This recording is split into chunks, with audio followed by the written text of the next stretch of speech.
They reconstruct. Well, beautiful. It's what we can do now with technology, you know, and it's just the most amazing.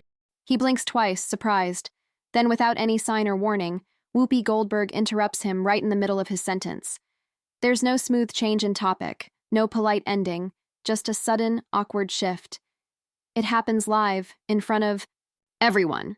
Morgan Freeman leans back in his chair, clearly caught off guard. The audience, unsure of how to react, begins clapping out of habit, trained by years of watching TV. But something in the room changes. The mood grows tense. The air feels heavy, charged with confusion. People watching at home are thinking the same thing. What just happened? This isn't some random celebrity sharing a boring story. This is Morgan Freeman, a legend in the film world, someone deeply respected and admired. And he was just cut off, right there, in the moment. And that silence that followed? It spoke louder than anything he had been saying before. Questions immediately start swirling. Was it because of what he said? Or maybe because of what he was about to say? Or was it something the show didn't want the audience to hear? Because this wasn't just a mistake on live TV. It felt like a glimpse into something much bigger, something that wasn't meant to be seen, something that made people uncomfortable. And just as suddenly, the show tries to move on, pretending nothing happened. They introduce him again, cheerfully, asking the audience to applaud the amazing Morgan Freeman. But the damage is done. That strange moment sticks with viewers. Before we get into the details of what really went down, make sure you like the video, subscribe, and turn on the notifications. Moments like these, they don't want you to notice them. So get ready, because this goes deeper than it seems.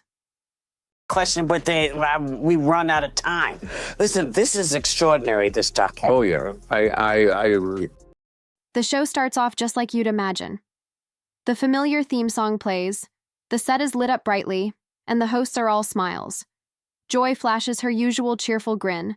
Sunny listens with interest, and Whoopi takes her place in the spotlight with her strong, steady presence. Everything feels polished and well-rehearsed, like a scene they've performed many times before. Then Morgan Freeman enters the stage. Calm, confident, and wrapped in his signature grace, he brings a presence that instantly commands attention. His voice, deep and rich, rolls across the room with ease. He's there to talk about life on our planet, his new Netflix documentary.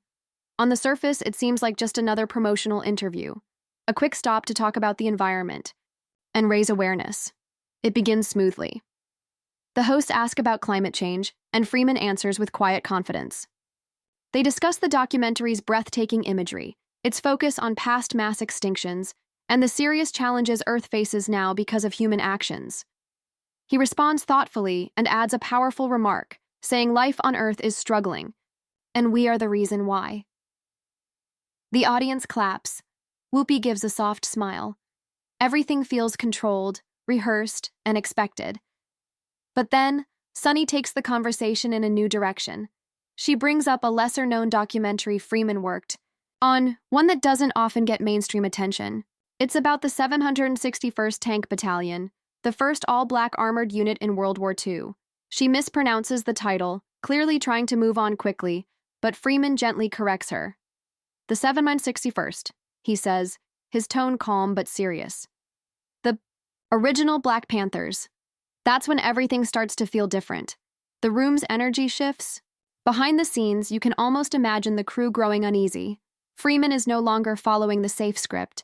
He begins speaking openly about how Black stories have been ignored. He recalls rarely seeing people who looked like him in movies. Growing up, and when they were shown, they always played the same roles. That's all they were allowed to do, he says, with a quiet force that cuts through the staged atmosphere. And how many times did I see Black people in the movies? And if I did see them, what were they doing?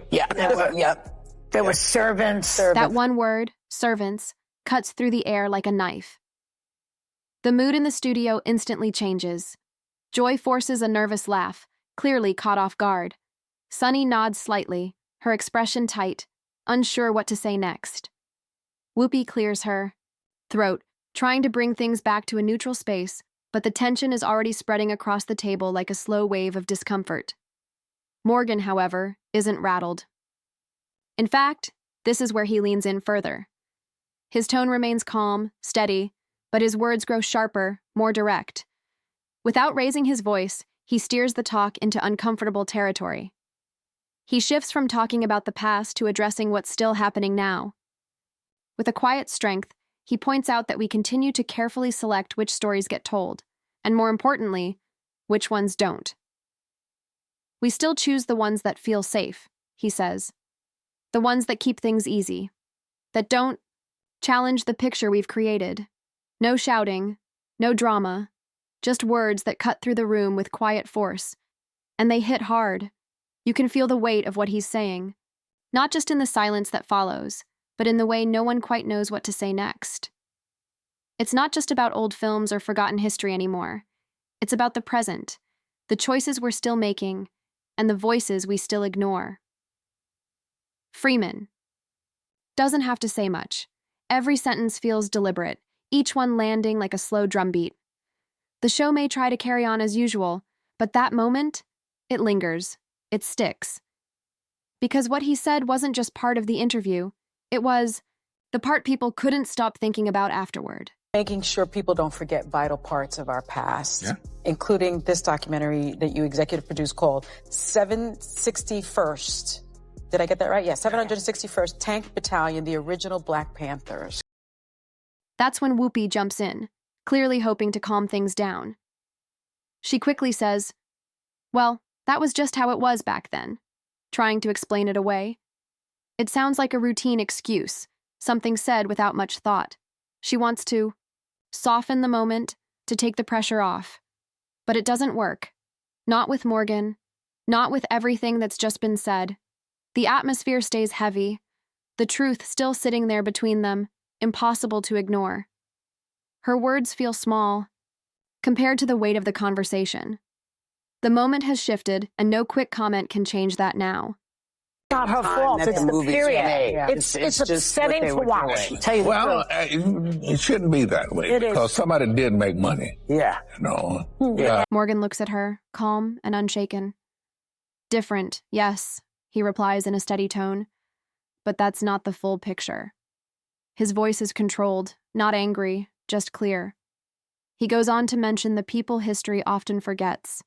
Black business owners, scientists, aviators, and educators. The individuals who made real contributions but were rarely shown in films or talked about on screen. At that moment, something shifts in the studio. It's almost as if a silent alarm goes off somewhere behind the scenes. You can feel the change without anyone saying a word. Sunny's cheerful expression stiffens into something more forced. Joy glances to the side, maybe hoping for direction or a signal from the crew. Whoopi leans forward, gently trying to guide the conversation away from where it's headed, but the momentum is already gone. Freeman's voice, though calm, fills the space with something that's hard to push aside: truth. It doesn't need to be loud to take control. He speaks with intention, each sentence landing with purpose. And suddenly, the usual rhythm of the show feels off. His words linger in the air, making it impossible for anyone to return to the safe, surface-level chat they started with. Yes, and you served in the Air Force. I know that. This film was then very personal to you. I movie buff from early childhood. I saw my first movie when I was like 6 years old. It was King Kong. The View is usually light and cheerful, filled with fun talks and celebrity gossip. It's the kind of show people watch for easy entertainment. But this moment was different. It felt serious, real, and powerful. Morgan Freeman, calm and confident, spoke about why it's important to keep Black history alive and tell the full story. As he spoke, the mood shifted. Whoopi looked off to the side and suddenly interrupted, saying, "Oh wow, we're out of time. Thank you, Morgan." The music played. The camera zoomed in. Just like that, the segment ended, even though Freeman wasn't done speaking. He stayed seated, composed, but clearly had more to say. Online, people noticed right away. Social media lit up with reactions. Viewers posted clips and questioned why he was cut off. Some slowed the footage to catch the exact moment Whoopi seemed to get a signal. Others said this wasn't the first time something like this had happened. Freeman wasn't being harsh. He was simply telling the truth in a calm way. Still, that truth seemed too much for daytime TV. What surprised producers was how strongly the public supported him. When Morgan speaks, people listen, and when he's shut down, they want to know why.